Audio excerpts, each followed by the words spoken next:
There's an old well located in the middle of the woods that border Pennville. It's made of crumbling gray stone, and partially hidden by moss, a wide ring in the ground that threatens to swallow the unwary. According to local legend, the well is haunted. Pennville was founded in the late 1800s by the Fenbys, an English family that came to America to build a prosperous community. The family daughter pretended to be pious, but secretly worshipped the devil. One night, she made a pact with a demon. In exchange for eternal beauty and youth, she agreed to murder 9 children. 6 kids in this town were butchered like hogs, and their remains scattered throughout the woods. Before she could complete the 9th murder, the townspeople discovered that she was the one responsible for the children's deaths. They dragged her out of her home, tore out her eyes, and threw her into the well to die. She treaded water for nearly half an hour, and before dying of blood loss, she promised them that she would finish her bargain eventually. We found the well entirely by accident. It was a cloudless summer day, one we should have spent lounging by the public swimming pool and eating popsicles. Instead, Quentin and I followed James deeper into the woods. Stifling heat pressed down on me, and the toolbox James had ordered me to carry seemed to weigh 1,000 pounds. I could hear Quentin panting harshly behind us, as he struggled to keep up with James's pace. He carried a stack of wooden planks that would form the base of our treehouse. Even though I suspected we were lost, I knew better than to say anything. Before James transferred to our school, Quentin and I had been bullied relentlessly by a group of upperclassmen, with Quentin getting the brunt of it. And although I'd stood up for Quentin whenever possible, I hadn't been able to stop them from mocking his weight or his tendency to babble in stressful situations. James had. He was nearly as short as me, but the handful of times that same group of upperclassmen had tried to bully James, their insults bounced off of him as though he wore an invisible suit of armor. Quentin had promptly latched on to James. Since Quentin was my best friend, I'd had no choice but to follow him, even though his hero worship of James bothered me. Frankly, I wasn't even sure whether I liked James. The price of his friendship was that he always bossed us around. More to the point, it increasingly felt like James went out of his way to make me the third wheel, and I couldn't help worrying that he would replace me with Quentin. It was why I'd been so determined to join them today. I didn't want to give James another excuse to cut me out. Wooden planks clattered to the floor. I turned around to see that Quentin had stopped in his tracks, the corners of his mouth drawn down in dismay. Sweat plastered his curly, dark brown hair around his face. James didn't notice. "It's this way," he said confidently. "We're almost there." "What's wrong?" Tentative hope crept over me. I didn't want to be the first one to ask for a break, but if Quentin needed one, then I had the perfect excuse to set down the hateful toolbox. He pointed wordlessly at something off to the side. I followed his gaze to see a pile of gray stones, half hidden by the surrounding foliage. I blinked and realized that it was a stone well, rising roughly 5 feet off the ground. My stomach swooped unpleasantly, as though I'd missed a step while walking down the stairs. James finally realized that we'd stopped walking behind him. Frowning, he asked, "What's the big deal, guys?" "It's the well." Quentin gave the words an upward inflection, as though asking a question rather than stating a fact. "You know, the one from the story about the woman who killed all those kids? We must be standing in the old town square. I can't believe no one has found it before us." He trailed off. James brightened. "Let's go check it out." Quentin and I exchanged a resigned glance behind his back. James enjoyed breaking the rules. At school, he was always getting detention for skipping classes or smoking on campus. In retrospect, we should have known that the prospect of investigating an abandoned and supposedly haunted well would be irresistible to him. "Help me pull this off," he ordered, running his hands over the well and tugging on its wooden cover. Quentin obediently trudged over. I thought about protesting, but the sheer force of James' personality made it hard to stand up to him. He overwhelmed you with rapid-fire sentences and rhetorical questions, leaving you bobbing helplessly in his wake. And if you annoyed him enough, he became witheringly sarcastic, even cruel. The more I told him not to do it, the more he'd want to. Anyway, the story about the well was just that. A story, I thought, trying to push away the sense of foreboding. Whoever made it up in the first place had nothing better to do with their time.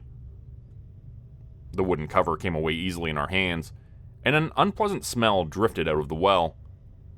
Curious, despite myself, I leaned forward to peer down into it, my stomach churning with a combination of excitement and anxiety. I half expected to see a heap of moldering bones at the bottom, but only murky water met my gaze. Sunlight clearly illuminated the well, and I guessed the depth to be 20 feet or so. Nothing moved in the water. It doesn't... began James, but I never got to hear the rest of what he said. The part of the well that I'd been leaning against crumbled away under my weight, sending me tumbling down the well. The well was much deeper than I'd estimated. Deep enough that I couldn't touch its bottom, and the water was freezing. I clung to the stones protruding from the well's walls as I treaded water, my teeth chattering from the cold and my head aching fit to burst. Alex, can you hear me? Are you okay? Quentin's voice ricocheted around the well, intensifying the bells clamoring in my head, and I winced. Without waiting for my response, he yelled, "Don't move! I'll be there soon!" Minutes passed. My fingers went stiff and numb, and I wondered if I'd ever be able to stop shivering. I threw a glance upward. The sky had turned strangely dark and cloudy, and Quentin was nowhere in sight. Worry gnawed at me. Where was he? James wouldn't convince him to leave me here, right? Suddenly, something next to me emerged from the water with a splash, startling me badly enough that I nearly lost my grip. After a moment of confusion, I realized it was Quentin. He spluttered and coughed while treading water, and I breathed a sigh of relief. "Where did you come from?" "What do you mean? I was right there." He eyed me anxiously and repeated, "Are you okay?" I nodded, then stopped. The motion hurt my head too much. I knocked my head pretty hard when I fell, but other than that, I think I'm alright. "Do you think you can climb out of here? Maybe we should call someone. What if your head injury is serious and you need a doctor?" I can climb." I hesitated and added, "Thanks for coming after me, Q." He grinned at me. "Remember that time Richie threw my backpack into the dumpster, and you jumped in to help me find it? Consider us even." It took a couple of tries and some help from Quentin, but I managed to find a crevice that allowed me to pull myself up and out of the water. From there, it was easy to use the cracks between the stones as handholds and footholds, though my progress remained slow and painful. After I swung my legs over the lip of the well, I sat down with a hard thump, my head still throbbing with pain. Black sludge covered most of my t-shirt and shorts. I wanted more than anything to be home right now, huddled under my duvet with a mug of hot cocoa on the nightstand. Absorbed in how miserable I felt, it took me a few minutes to realize that our surroundings had changed. A thick mist had appeared and turned the woods into a featureless landscape. Everything, except for the well, was colorless and washed out, and seemed as insubstantial as cobwebs. I had heard that symptoms of a concussion could include blurry or double vision, but nothing like this. What if my fall down the well had irreparably damaged my eyesight? I looked around wildly and saw James standing a couple feet away with his back to me. The mist half obscured him from view, but I could tell that he was soaked through with water. It dripped down from his blonde hair and his sodden clothes, forming a puddle at his feet. And his skin was wrinkled as if he'd spent too long in the water. Weird. I thought James hadn't come down into the well with us. "James? You can see that mist too, right?" He made no reply. Unease prickled down my spine. It wasn't like him to stay silent. If anything, he should have already been making fun of me for falling down the well so spectacularly. Right as I reached out to touch James' shoulder, he whirled around, and the question I had meant to ask died in my throat. He was smiling at me. An unnaturally wide smile that peeled his lips back from his teeth. That was the first thing I noticed. The second was that James held a butcher knife in his right hand. I had no idea where he found it, but the blade seemed incredibly old. It was rusted and pitted from time. Rivulets of blood dripped down it and over its handle. His blood. He'd carved out ribbons of meat from his body, plunging the knife into himself deeply enough that I could see glistening bone in some places. James started to advance on me, still smiling. Terror warred with revulsion and set my pulse racing. I knew that I had to run before he reached me, but my legs had turned leaden and uncooperative. All I managed was one stumbling step backwards.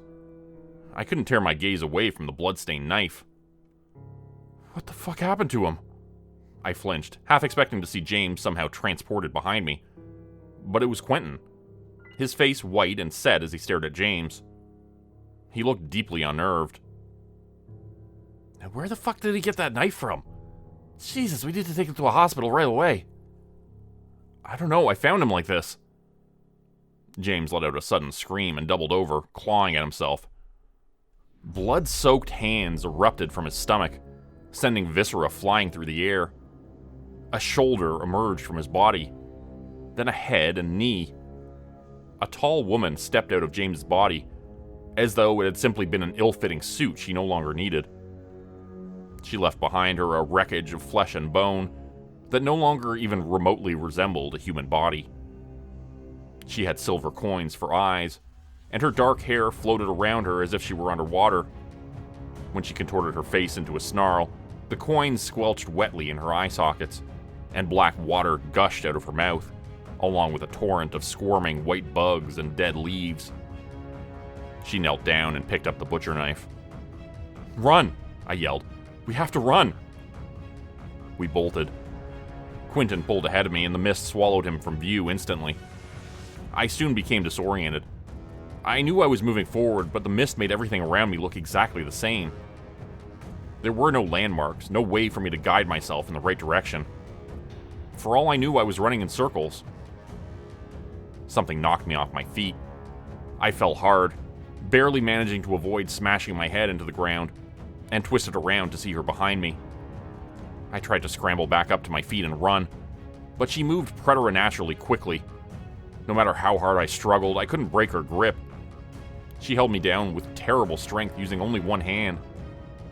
For a moment, she simply studied me, her silver coin eyes shining with some incomprehensible emotion. Loathing, triumph.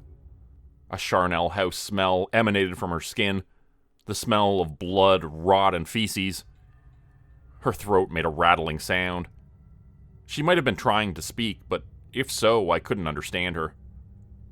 The knife rose into the air. I searched desperately for something to defend myself with, but my grasping hands meant nothing besides dirt. There was no weapon conveniently nearby, and no way for me to wrest the knife from her. So instead, I did the only thing I could think of. I reached out and ripped off the silver coin that served as her right eye.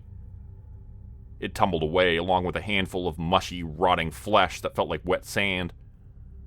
She opened her mouth in a silent scream of rage and agony and brought the knife down. At first, I thought she'd missed. All I felt was the pressure of her arm striking me, nothing else. But then, heat began to spread through my stomach, and I looked down to see the knife protruding from it. That was when the pain hit. Pain unlike anything I'd ever known. Dizziness overwhelmed me, and purple dots danced before my eyes. She yanked the knife back out, and blood, my blood, sprayed over her face. From a great distance, I heard Quentin shout, "Get off her!" I must have blacked out, because the next thing I could remember was Quentin dragging me forward, one arm thrown around me. He staggered under my weight, nearly sending both of us sprawling. I couldn't see the woman anywhere in this mist, but I knew she had to be nearby. As I glanced around, I thought I saw screaming faces in the mist. Children's faces. They formed, vanished, then reformed again. Quentin asked, "What do we do? There's nowhere to go. I tried running away as far as I could and just ended up back here again. All she has to do is wait for us to tire out." An idea occurred to me, catalyzed by the fact that everything else in this world was gray and dead. I think the well is the key to us leaving. After we reached the bottom and came back up, that's when we found ourselves here, right? If we go down it again, maybe we'll get home. I forced myself to continue to say, "You should leave me behind." Quentin stared at me. What are you talking about? I'm slowing you down. You can make it if you hurry, and if you leave me behind, she'll be, distracted. Quentin hesitated, the struggle written on his face. He knew I was right. If he had to keep carrying me, she'd probably catch up with us before we reached the well. And I'd already been stabbed.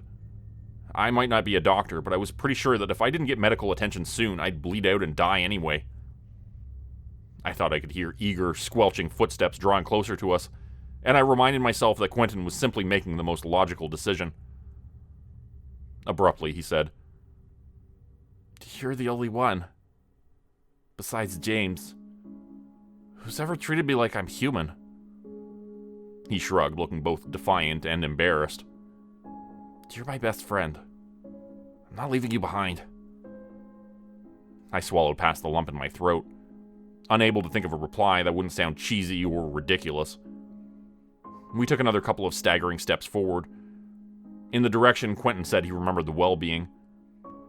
Gradually, I caught sight of a blurry and indistinct blob. As we neared it, it resolved into a familiar shape. Unlike everything else here, the well looked solid and real.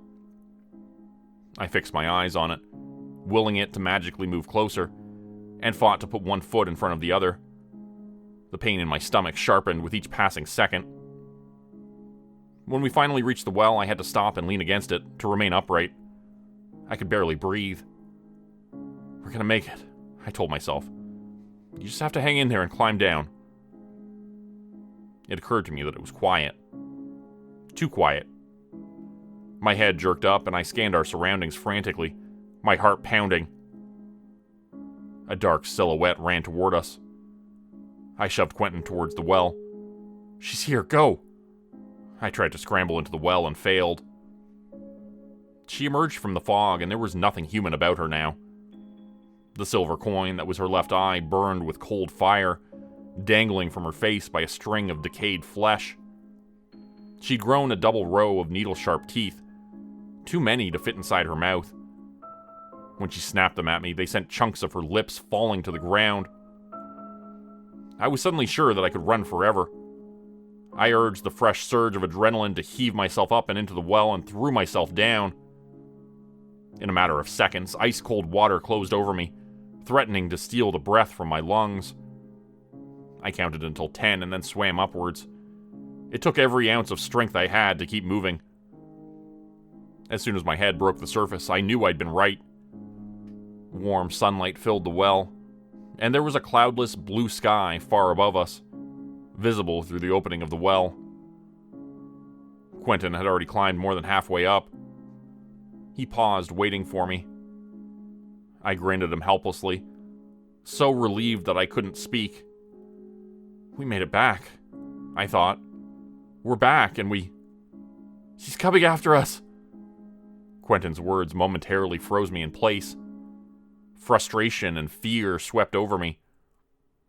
I'd never considered the possibility that she might be able to follow us from the world under the well. I climbed up as quickly as I could, which wasn't that quickly. When I chanced to glance downwards, I saw her peering up at us, her face twisted in hatred. She started clambering up the walls of the well impossibly fast, moving in a sideways scuttle reminiscent of a spider. Her limbs twisted and contorted unnaturally around her, while her head remained perfectly still. She was catching up to me. "Watch out!" I glanced down in time to see her reaching for me with one bone-white hand. Layers of skin sloughed off of it and floated through the air. Her fingernails were black with rot, some of them already loose and peeling away. I managed to duck away from her grasp, but nearly lost my balance, my fingertips brushing the stone as I pinwheeled my arms.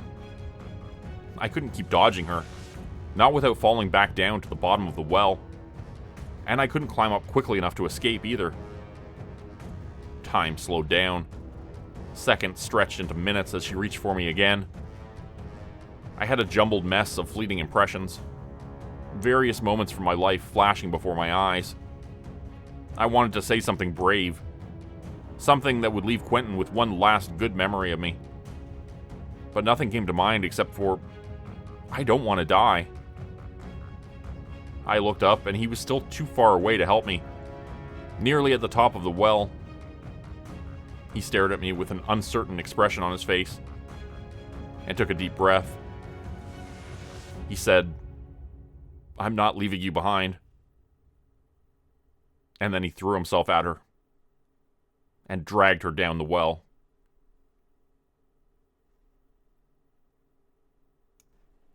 Become a channel member today for early access, bonus videos, and special emojis only available to members. Check out the description below or click the join button for more info.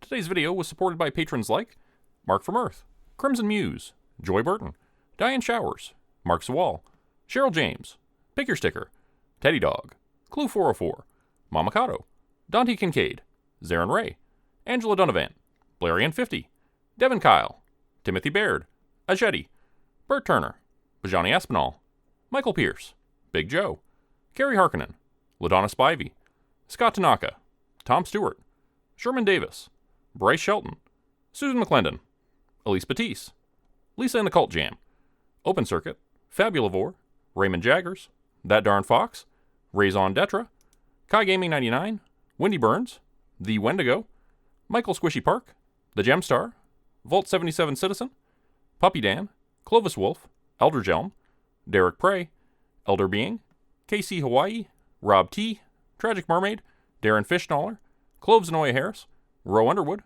Flora Man Luke, Bethany's Mom, Winter's Kiss, Sam Brook, The White Stag, Corgi Connection, No Name, Marta Cara, Professor Elm, Kathy Barrickman, Cybard Sands, Steve Hennessy, Melanie Sanders, The Archivist, Rob Smith, Term 4, Naz Razio, J. David Wellman Jr., Parker Lewis, Monica Moya, D-Master 311, Britt the Alchemist, Taylor the Fox, Holly Howarth, Julia McWilliam, Lily Pad, Serena and Jesse, Diego Rodriguez, Asiel Perez, Wolfcat 128, Kamisha Coffin, Jen Scott, Avanza, and Lucien Haran Aylan.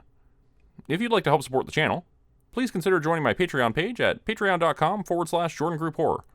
As a patron, you'll get access to bonus videos and content, as well as a Discord channel.